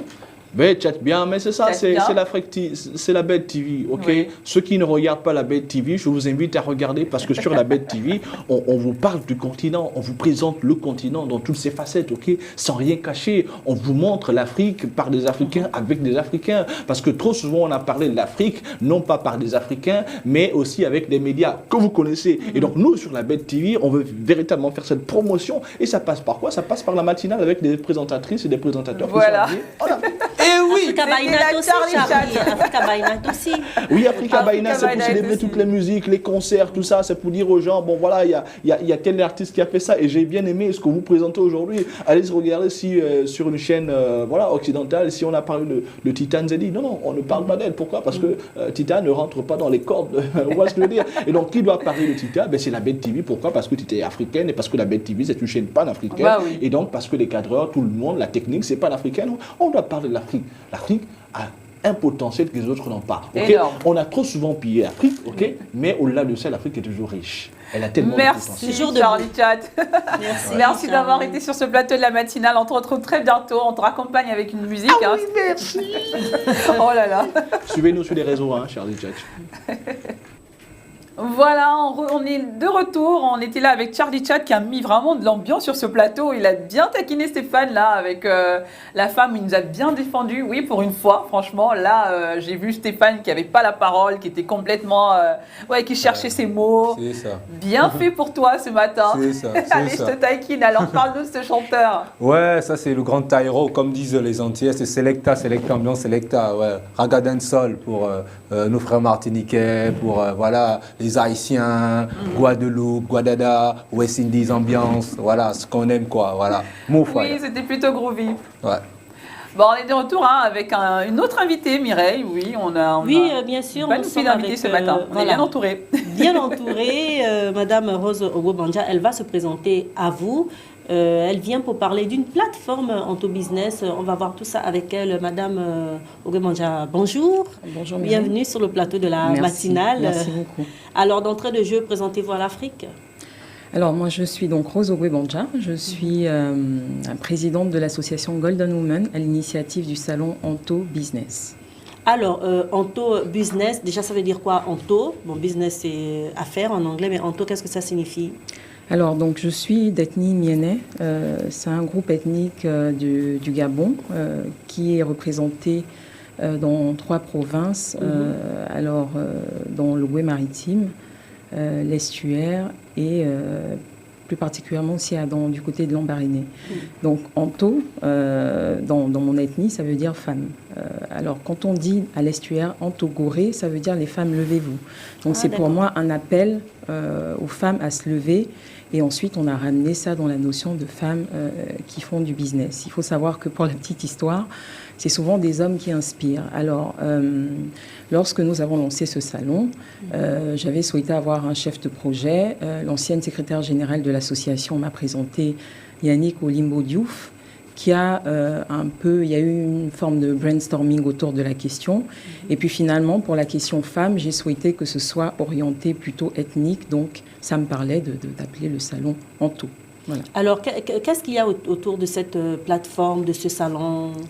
Alors, autour de cette plateforme, nous souhaitons en réalité mettre en avant la femme gabonaise. Parce qu'il faut le dire, la femme gabonaise n'a pas forcément bonne presse à l'international. On a le sentiment que la femme gabonaise est paresseuse, qu'elle n'est pas travailleuse, etc.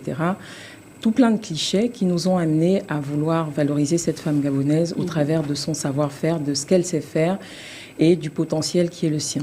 Voilà, c'est un peu à la base l'idée de ce salon. Et ensuite, un salon, bien évidemment, c'est pour réunir autour d'une plateforme des professionnels, tout simplement. Donc là, les professionnels, ce sont des femmes, tous secteurs confondus, qui viennent exposer leur savoir-faire, parler de leur expérience, se renforcer en capacité lorsque c'est nécessaire.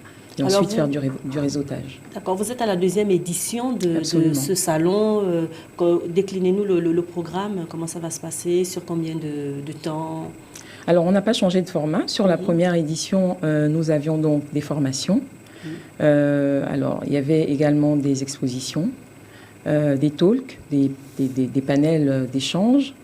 Il y avait un concours, donc le Startup Challenge, qui a primé 3 lauréates l'année dernière, dont Jessica Logo des Petits Pots de Logoué, Christelle Makaya à Périchic et Sylvie Touré avec Boom Consulting. Donc c'est pour nous quelque part une réussite, non pas qu'on a permis à ce qu'elle soit plus visible, mais en tout cas, ça a été aussi un booster. Donc on est venu en fait compléter la visibilité de ces 3 merveilleuses femmes. Et ça parle à toutes les femmes, c'est réservé à toutes les femmes, quelle que soit leur catégorie sociale? Bien sûr, bien sûr. En faisant le bilan, on est vraiment au tout début des objectifs que nous nous sommes fixés. Le but, c'est déjà d'avoir un plaidoyer, un espace où les femmes peuvent monter ce qu'elles savent faire, et surtout de dire qu'elles peuvent, à un moment donné, prendre une question en main et se battre pour que la question de l'entrepreneuriat féminin ne soit plus une notion galvaudée. Parce qu'on a l'impression, on parle d'entrepreneuriat, mais qu'est-ce que c'est l'entrepreneuriat? Qu'est-ce que c'est l'entrepreneuriat féminin? Et pourquoi l'orienter genre? Ailleurs, il y a des politiques de quotas. Ailleurs, il y a véritablement une dynamique autour de la question. Et le but aussi, c'est que toutes les plateformes associatives qui portent le combat de l'entrepreneuriat féminin, toutes les femmes qui se sentent lésées, par exemple, dans le cadre d'attribution d'affaires, de marchés, toutes les femmes qui se sentent lésées parce que lorsqu'elles vont chercher des marchés, ils ne sont pas forcément attribués avec facilité. Je ne parlerai même pas de l'harcèlement qu'il y a autour. Toutes ces femmes-là qui sont dans nos provinces, à l'intérieur du pays, qui peut-être n'ont aucune connaissance d'éthique, qui ont besoin peut-être que leur produit fait main soit connu. Donc c'est tout un combat, c'est tout un combat que nous devons mener. Nous n'en sommes qu'au tout début, vraiment, nous sommes au stade embryonnaire. Et justement, lors de la première édition, peut-être de cette édition, il y a des hommes comme ça qui viennent, qui participent, qui assistent. Oui, bien sûr, bien sûr. Nous avons des hommes dans l'association, beaucoup qui nous ont porté vraiment beaucoup de soutien. Il y a beaucoup d'hommes qui sont intéressés. À la base, lorsque des femmes se réunissent, on parle de féminisme, mais non. On n'est pas féministe, mais à un moment donné, il faut pouvoir aborder des questions de manière communautariste. C'est important. Je vais peut-être taquiner Stéphane pour venir. Là, effectivement, on parle encore de femmes. Ouais, franchement, c'est ce que le monde actuel a décidé. Donc, du coup, je pense que moi, je vais m'y mettre, parce que je crois que j'aurai pas trop le choix. Vu qu'il n'y a que ça, j'aurai pas trop le choix. Oui, Mimi, je t'écoute. Oui, non, je voulais juste te demander si tu avais une question pour notre invité. Une question, une observation. D'accord, qui va se transformer en question. Okay. D'accord, pour vous, est-ce que vous pensez réellement que la femme en 2018, elle est vraiment délaissée, elle est vraiment victimisée, elle est vraiment en arrière-plan du système social du monde? En fait. Non, pas du tout, pas du tout. C'est pas se victimiser que de prendre une question qui nous concerne. Un homme ne peut pas venir exprimer des problématiques qui nous concernent. Je prends un exemple bête. Quand une femme Elle est enceinte. Non, c'est pas possible. Quand une femme est enceinte, je suis en Charlie train de Tchak l'a fait il n'y a même pas quelques secondes. Non, mais laissez-moi contextualiser. Terminer sa phrase. Laissez-moi contextualiser. Lorsque une femme est enceinte, je parle par exemple d'un cas qui me concerne. Quand je suis enceinte, les 3 premiers mois, c'est invivable. Je n'arrive pas à manger. Et en réalité, l'homme va se dire, mais elle exagère, etc. Mais en fait, vous n'êtes pas dans notre peau pour comprendre, en fait, quand on porte un combat, pourquoi on le porte avec autant de passion, avec autant de hargne.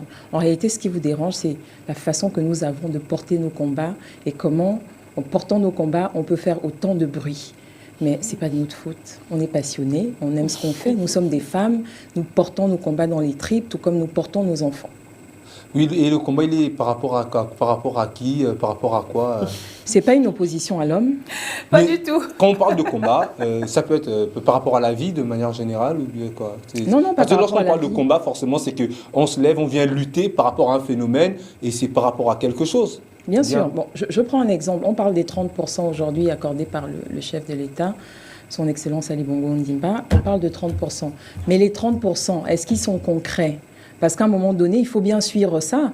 Les politiques sont mises en place, mais si des femmes ne se lèvent pas pour dire est-ce que les 30% sont respectés? Pourquoi il y a une disparité dans les salaires? Pourquoi en faisant autant d'heures de travail qu'un homme, je suis payé moins? Pourquoi je ne suis pas représentée dans les espaces parlementaires, etc., etc. Donc ça, c'est pas vous qui allez vous lever et dire moi je porte ce combat-là pour les femmes. Tout comme vous avez porté le combat à l'époque de l'abolition de l'esclavagisme. C'est des combats qui paraissent... Nous sommes le 27 avril. Voilà, exactement, c'est pour ça que... Excusez-moi, madame, pour votre information, pour la libération justement de l'esclave, il y a eu des femmes qui se sont battues et qui ont perdu leur vie pour ça. Elles étaient devant la scène. Pour les indépendances de nos pays, il y a des femmes, ça a commencé avec les femmes. Je parle de la femme Laïra Abdou-Kouti qui a défendu tout son pays en 1953. Donc ça veut dire que c'est pas...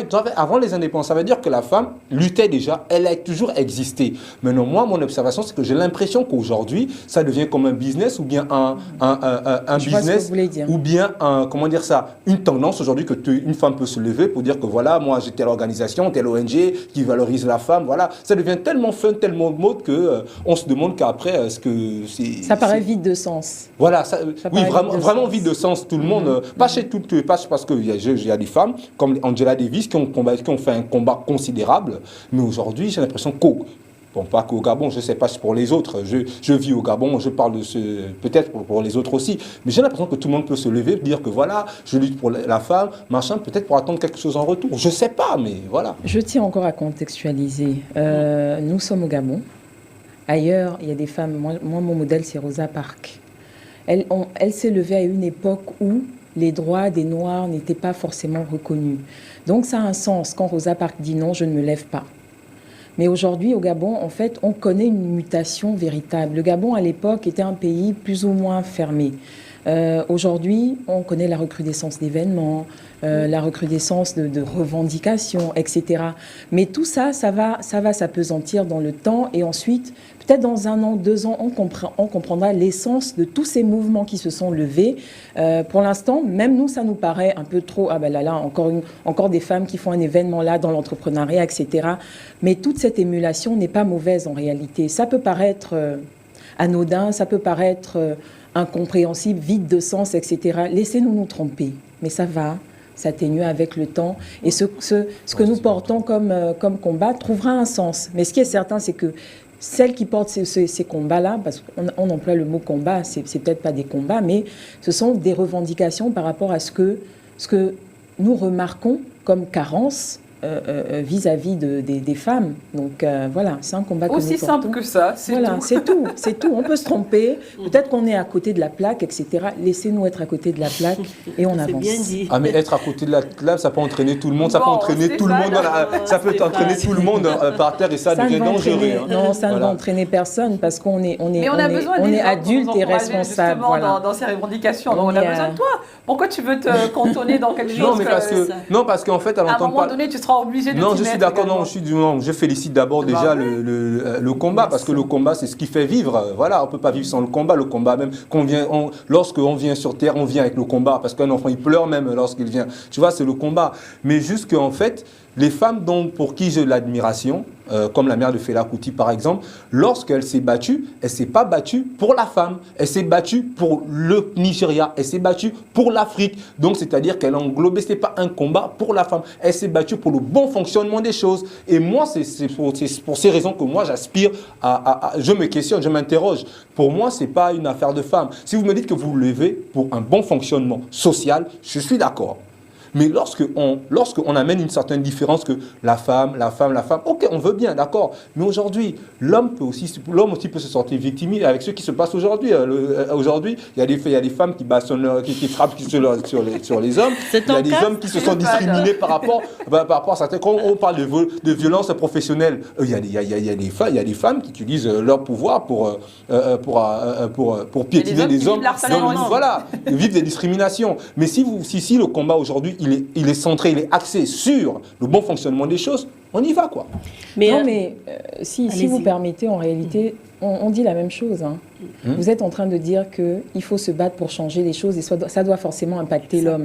Mais en réalité, ce qu'on fait, c'est pour le bon fonctionnement des choses. C'est juste qu'on prend pourquoi la femme, pourquoi la journée tête de la femme, la société tête de la femme, la journée mondiale tête de la femme, pourquoi pas la journée de l'humanité pourquoi pas la journée mondiale de l'homme et de la femme? Vous êtes dans quelque chose de global, mais je dis, c'est tout un système. Parce que c'est-à-dire que quand la femme se sent valorisée, se sent bien, ça impacte forcément son environnement. Donc ça impacte son homme. Donc son homme, quand il prendra des décisions, il va forcément impacter. Donc c'est tout un système. On a décidé, si moi je vous enlève vos lunettes, mais c'est un élément en moins. Si je vous enlève votre chapeau, c'est un élément en moins. Je vous enlève votre dreadlock, c'est un élément en moins. Voilà, c'est tout ça qui constitue Stéphane en réalité. Oui, bien sûr. Mais voilà, la chemise que vous portez, vous ne l'avez pas faite tout seul. Ben non, c'est comme Mireille me disait au début de l'émission, peut-être c'est un homme qui a peut-être confectionné ça. Et peut-être une femme aussi. Ouais, ça peut être une femme, mais c'est classe, voilà, en plus. Voilà, donc on est d'accord. Voilà.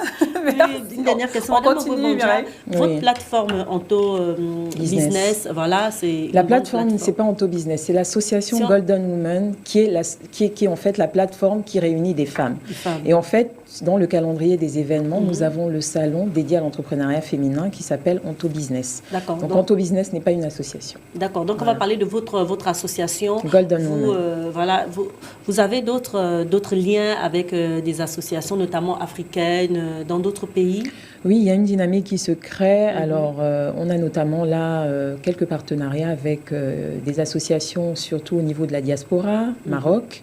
C'est en cours, mais comme je disais, en fait, ça ne sert à rien de précipiter les choses lorsqu'on n'a déjà pas saturé le marché local. Il faut déjà s'organiser, il faut déjà réunir assez de femmes qui portent véritablement la vision, parce qu'il faut savoir que notre notion de l'association au Gabon est différente. À l'époque, c'était plutôt des associations qui se créaient pour fédérer du monde autour de la question politique. Aujourd'hui, on se constitue en association parce qu'on porte une cause, etc. Donc tout ça, j'estime qu'avant d'aller taper à la porte de nos grandes sœurs qui ont une longueur d'avance sur nous, on essaie déjà de s'organiser localement, ensuite petit à petit ouvrir un peu les portes et sortir de notre zone de confort. Mais il y a des partenariats très, très, très intéressants en cours, oui, effectivement. Alors j'avais une question pour Madame Ogwebonja, notamment dans l'accompagnement des femmes. Est-ce que Golden Women accompagne les femmes dans leurs projets, notamment dans tout ce qui est start-up, entrepreneuriat? Vraiment, peut-être pas dans le financement, mais est-ce qu'il y a vraiment un accompagnement, un suivi? Oui, bien sûr. Alors en réalité, nous avons 3 axes, donc l'entrepreneuriat, la formation et un grand pan social. Donc nous avons estimé que nous ne sommes qu'une plateforme qui réunit avec différentes expertises, y compris moi en tant que présidente de l'association, j'ai des besoins, j'ai ma structure et autour de ça on greffe en fait des experts. Donc on travaille avec des cabinets, des incubateurs, avec des institutions publiques, etc. On voit en fait quels sont les besoins des adhérentes et des membres du bureau, donc du réseau de Golden Women. Et ensuite, en fonction du besoin, on se rapproche en fait de notre panel d'experts. Voilà, donc c'est de cette manière-là que nous accompagnons. Parce que nous n'avons pas l'expertise ni la ressource personnelle. On travaille en collaboration avec un écosystème. Alors il y a quand même quelque chose qui me titille un peu, parce qu'on voit tout le temps les mêmes têtes dans Anto Business. Voilà, c'est toujours... Est-ce qu'il y a des nouvelles femmes qui c'est le cas. Oui, voilà. C'est le cas. Parce qu'après... J'ai l'impression toujours de voir les mêmes. Je suis d'accord. C'est le cas dont nous avons souhaité cette année justement faire émerger des visages, d'autres visages en réalité. Il y a eu un engouement autour du salon Auto Business. C'est vrai qu'on a vu ces personnes-là, mais c'est pas mauvais. Mais le Gabon n'est pas constitué que de 10 femmes. Hein. Voilà. Mais là, pour l'heure, sur le salon Auto Business, pour cette deuxième édition, on a découvert encore d'autres profils, des femmes qui sont dans le génie civil, des femmes juristes, etc. Donc, comme je disais, c'est vraiment en marche. Le mouvement est vraiment en marche. Alors, samedi. Alors samedi, nous clôturons par un talk sur le leadership, gage de performance. C'est pas le leadership comme on l'entend, c'est vraiment au sein d'une entreprise, vous avez une structure. Comment faire en sorte de distinguer le management de votre équipe et le leadership? Ça n'a rien à voir. On peut être leader et ne pas être manager. On peut être bon manager et ne pas être leader. Donc, est-ce que le leadership au sein d'une structure est gage de performance? Voilà, il faut dissocier. Donc, on aura un panel composé de trois femmes excellentes, dont la première est Maggie Baird, qui est à la tête d'une société d'ECS, qui fait dans une agence de communication intégrée. Nous avons Valérie Ngoumou, qui est à la tête d'une société de logistique. Elle gère une centaine d'hommes. Et nous avons également Madame Libizangomo qui, elle, fait dans l'accompagnement. Qu'on a reçu sur ce plateau. Exactement. Exactement. Et ensuite, donc, c'est le clou de ces 3 jours. Nous avons le Startup Challenge. Aujourd'hui, nous avons justement le pitch final. Donc, 10 femmes qui ont été retenues, 10 jeunes femmes, 10 projets très intéressants qui ont été retenus à l'espace PME à 14h. Donc, nous aurons le pitch final avec un jury d'experts, en tout cas, de femmes expertes. Et donc, demain seront remis les prix, donc les trophées des trois lauréates. Et ensuite, nous clôturons avec le Speed Meeting Business, qui sera là un moment de réseautage, en fait. Voilà un bon programme pour les femmes. Peut-être un dernier mot, un appel aux femmes. Bien sûr, déjà aujourd'hui, ça continue du côté de l'ANPI, Gabon, immeuble Sirena Mall, au 5e étage et au 6e étage. Donc, au 5e étage, il y a des expositions, de belles expositions, des femmes qui présentent de très beaux produits. J'invite donc toutes les femmes, tous les hommes. On sera là avec Stéphane. À aller visiter, acheter des produits, consommer les produits qui sont exposés. Et ensuite, à partir de 9h, nous avons un talk sur les femmes entreprennent-elles dans le même domaine. Donc, c'est pour montrer justement que toutes les femmes ne font pas dans la communication, toutes les femmes ne font pas dans le service, etc. Nous aurons là 3 profils de femmes qui vont nous montrer qu'en fait, en réalité, elles font parfois des métiers très rares. Et ensuite, nous aurons un panel sur les incubateurs. Voilà, parce que c'est une question qu'on s'est posée. Pourquoi on peut se lever et créer un incubateur? Alors, il faudrait que ce soit quand même réglementé. Qu'est-ce que c'est qu'un incubateur? Qu'est-ce que c'est qu'une pépinière, un hôtel d'entreprise, un centre d'affaires, etc. Donc, on poursuit en fait les panels aujourd'hui à l'ANPI. D'accord. Merci Madame Roso Guimanja pour toutes ces informations. On sera là, notamment pour nous aussi, nous informer de tout ce qu'il y a autour de cette plateforme Auto Business Golden Woman. Voilà. Merci. Voilà, merci d'avoir été sur ce plateau de la matinale. Merci beaucoup. Ça a été un plaisir. On va se séparer. Vous restez avec nous pour nous dire au revoir. Vous dire au revoir aux téléspectateurs et à toute l'Afrique. Et surtout à Stéphane. Ah ouais. Allez Stéphane, super. On va se dire au revoir. On se retrouve lundi avec Mireille Toubou. Ah oui, justement, on se retrouve lundi. N'oubliez pas de regarder la Belle Fashion ce samedi à partir de 19h et c'est parti. Tu fais de la pub pour la Belle Fashion. Ah oui, j'adore la Belle Fashion. Il y a un programme sur la télévision panafricaine également. Oui, Mireille, tu étais silencieuse. Non, je suis encore dans le Auto Business. D'accord. En fait, ça m'a donné des idées. Alors, on se retrouve donc lundi. Passez un excellent week-end. Et n'oubliez pas, la Belle Fashion, c'est demain, samedi à 19h, émission 100% mode. Voilà, allez, on va se dire au revoir, Madame Roso Guimanja. Non, je voulais dire à Mireille que j'adore son style, en fait. J'aime beaucoup. Oui, c'est l'indépendance de l'Afrique du Sud ce matin. Donc, elle représente bien les couleurs de l'Afrique du Sud ce matin. Allez, on va se dire au revoir et à la prochaine. On espère vous recevoir avec la Golden Woman de l'année, pourquoi pas. Non, c'est plutôt 3 lauréates. Ah, 3 lauréates. C'est 3 lauréates, voilà. Il n'y a pas de Golden Woman de l'année. Ah, d'accord. Juste des lauréates. Juste des lauréates qui ont présenté des projets concrets. Voilà, merci d'avoir été avec nous pendant toute cette semaine, de nous avoir supporté comme ça, d'avoir supporté Stéphane surtout, parce que Stéphane, hein, vraiment. Allez, passez un excellent week-end. On se retrouve lundi en compagnie de Mireille pour la présentation. Allez, à bientôt.